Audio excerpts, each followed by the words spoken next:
الحمدللہ وکفا والصلاۃ والسلام علی من لا نبی بعد۔ محرم الحرام کا مہینہ عظیم الشان مہینہ ہے، اس میں بڑے بڑے واقعات ہوئے۔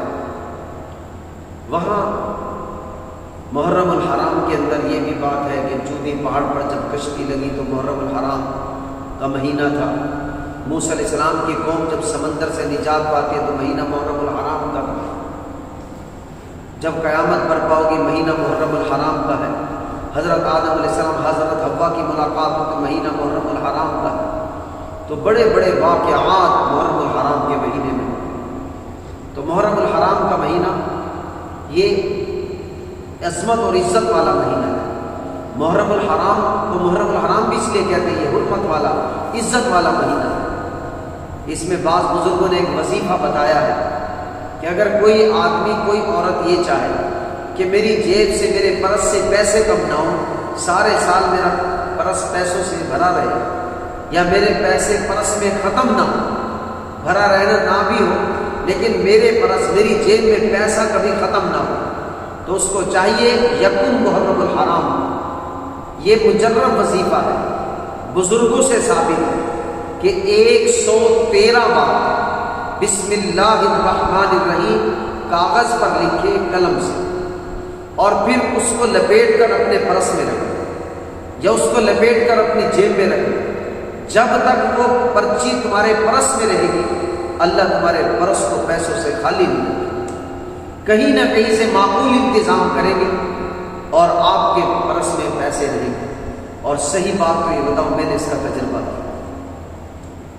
113 بار بسم اللہ الرحمن الرحیم آپ یکم محرم الحرام کو لکھیں۔ آج چونکہ چاند نظر آیا، صبح آپ کے پاس سارا دن ہے، 113 بار آپ قلم سے لکھیں بسم اللہ الرحمن الرحیم، بسم اللہ الرحمن الرحیم، بسم اللہ الرحمن الرحیم، بسم اللہ الرحمن الرحیم، بسم اللہ الرحمن الرحیم، اور 113 بار رکھ کے اول آخر درود شریف پڑھیں اور وہ پرچی اپنے پرس میں رکھیں۔ آپ خود کرشمہ دیکھیں، ایسے آلات ایسے اسباب اللہ بنائیں گے آپ کے پرس سے پیسہ ختم نہیں ہوگا، چاہے وہ تھوڑے ہو یا زیادہ، لیکن پرس خالی نہیں ہوگا پیسوں سے۔ اور یہ مجرب وظائف ہوتے ہیں۔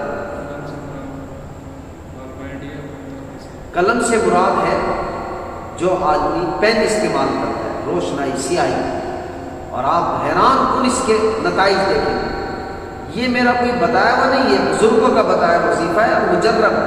اور میں تو آپ کو اپنی بات عرض کر رہا ہوں کہ میں نے بھی اس کا تجربہ کیا، تو میں نے بھی پرس میں 113 بار لکھ کر جب رکھے تو الحمدللہ پریشانی کبھی نہیں۔ اور واقعی بسم اللہ الرحمن الرحیم بڑی برکات ہے، بسم اللہ الرحمن الرحیم بڑی برکتوں والی بات ہے، اس کے تو بڑے فضائل ہیں خود بسم اللہ الرحمن الرحیم۔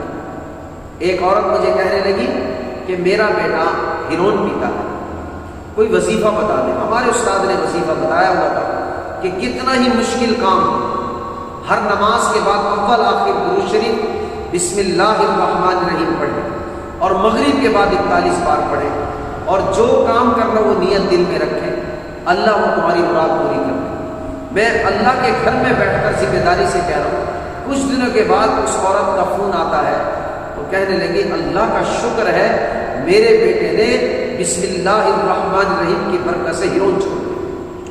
تو یہ اتنا مجرب وظیفہ ہے بسم اللہ الرحمن الرحیم۔ یہی تو وجہ ہے کہ ہر اچھے کام کی ابتدا بسم اللہ الرحمن الرحیم سے کیا۔ ایک اور واقعہ لکھا ہے کہ ایک شخص اپنے ایک بیوی سے بڑا تنگ تھا، ہر وقت اس سے جان چھڑانے کے چکر میں تھا۔ اس دن ایک سانپ لا کر اس نے ایک برتن میں دیگچی میں رکھا، اوپر ڈھکن دے دیا، اور بیوی کو کہا کہ جا وہ ہار میں نے رکھا ہے، جا کے اٹھا لو۔ اب یہ سمجھ رہا تھا جو ہی ہاتھ ڈالے گی فوراً اس کو سانپ کاٹے گا، میری جان چھوٹ جائے گی، بچ بھی جائے گا، مجھ پر بات بھی نہیں آئے گی۔ لیکن اس بیوی کا مسلسل یہ کام تھا، یہ عادت تھی کہ جب بھی کوئی کام کرتی بسم اللہ الرحمن الرحیم پڑھتی، اور جلدی سے وہ گئی اس بنیاد پر کہ شور میرے لیے ہار لایا۔ اس نے اوپر جب رکھی تھی وہ دیگچی اور بسم اللہ الرحمن الرحیم پڑھ کے جو ہار ڈالا، اللہ نے سانپ کو ہار ڈالا، اور وہ لائی اور کیا کہنے لگی مجھے تو بہت پیارا یہ لگا۔ شور بڑا حیران، بار بار پوچھنے لگا وہیں سے لائی ہو؟ کہتا ہے وہیں سے اسی وقت اس نے سچی توبہ کی اور کہا کہ جس کی بیوی اتنی نیک ہو وہ تو خود ناشکرا ہے، اور اس کے بعد اس نے اپنے ارادے کو ترک کر دیا۔